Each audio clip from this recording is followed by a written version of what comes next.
మన భారతదేశాన్ని నడిపిస్తుందే ఆధ్యాత్మికత.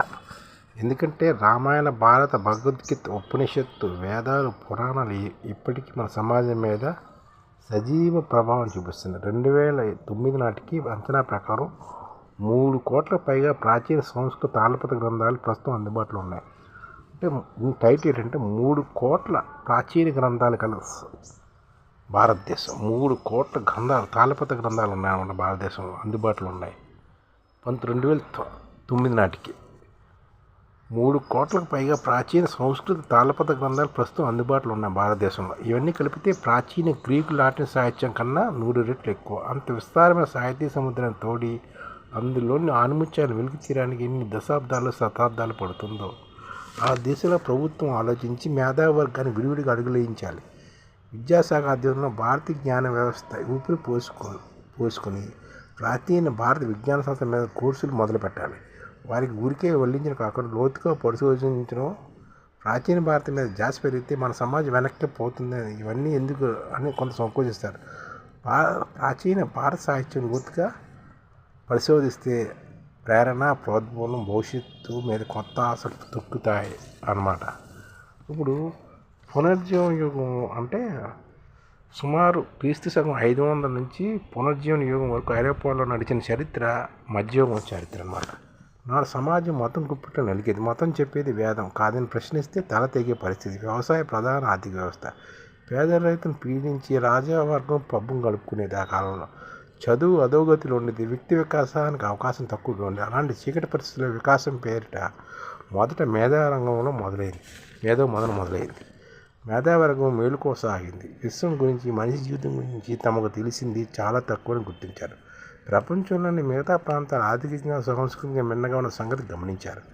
విజ్ఞాన వనరుల కోసం గాలించారు. అరబీ గ్రంథాలని, ప్రాచీన లాటిన్, గ్రీక్ పుస్తకాలప్పుడు అదోప సమాజం తర్జుమా చేశారు. అలాంటి బృహత్తర ప్రయత్నం ఒకటి స్పెయిన్లోని టొలెడో నగరంలో జరిగింది. అక్కడ ఒక గ్యాదరీలో కుటీర పరిశ్రమలుగా 12వ శతాబ్దంలో నిరాంకటంగా సాగింది. ముందు స్పానిష్లోకి, తర్వాత ఇతర ఐరోపా భాషలకు ఆ సాహిత్య సముద్రం తర్జుమా అయింది. సిసిలో, సెనెకా, లివి వంటి ప్రాచీన రోమన్ రచయిత రాతలు, పెట్రార్కో, నికోలో వంటి సాహిత్యవేత్త కృషికి స్ఫూర్తినిచ్చాయి. గాలెన్ లాటిన్, ఇబ్ను సికా అరబిక్ వంటి ప్రాచీన వైద్యుల రచనలు పునర్జీవమైన వైద్యుడైన విసిలికా కృషికి తోడ్పడింది. ఈ మేధావులేమి పాత పుస్తకాలు మక్కి అనువదించలేదు. ఆ రచనలని వారి మేధస్సు తట్టి లేపాయి. కొత్త దిశలు ఆలోచించడానికి, ప్రయోగం చేయడానికి, పనిచేయడానికి స్ఫూర్తినిచ్చాయి. పునర్జీవనంలో ఒకేసారి అనేక రంగాల గొప్ప వికాసం జరిగింది. మేధావులు నవ్య సృజన చేశారు. Mona Lisa చిత్తరుతో Leonardo చర్చకెక్కాడు. మన్నం లేని పాలరాతి మూర్తిని సృష్టించాడు మకలంచి. మానవకు సాధ్యం కానివి అన్నీ పినిపించే బౌద్ధ నిర్మాణాలు చేశాడు ఇటాలియన్ ఆర్కిటెక్ట్ బ్రునెల్లెస్కి. చిత్రకళ, శిల్పకళ, సాహిత్యం, సంగీతం ప్రతి మానవ రంగంలోని కొత్త పంతులు తొక్కింది. అప్పటి మేధ దృష్టి దేవుడి నుంచి మనిషి మీదకి మొదలెచ్చింది. ధ్యాస దివి నుంచి భూమికి దిగింది. మానవ జీవనాన్ని ప్రపంచం అందంగా తీర్చాలనుకున్న అటువంటి లోతైన బహుముఖమైన మార్పు, వికాసం మన దేశంలోనూ జరగాలి. అదే సమాజం గొప్ప వికాసం జరుగుతున్నప్పుడు మనం దాన్ని రినైసెన్స్ అంటాం. అదే మార్పు. ఆ మార్పుని మనం ఇప్పుడు గ్రహించాలన్నమాట.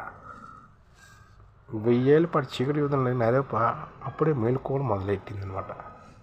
అప్పుడే దానికే ఈ కాలాన్ని రెనైసెన్స్ అని, పునర్జీవన యుగంగానే పిలుస్తున్నారు.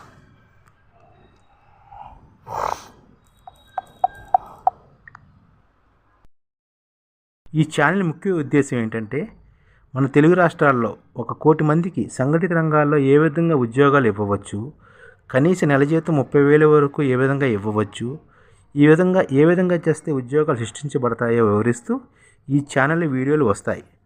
అలాంటి వీడియోలు మీకు కావాలంటే మన ఐడిఎఫ్ భాస్కర్ ఛానల్ని సబ్స్క్రైబ్ చేసుకోండి. ఐడిఎఫ్ అంటే ఇండియన్ డెవలప్మెంట్ ఫోర్స్.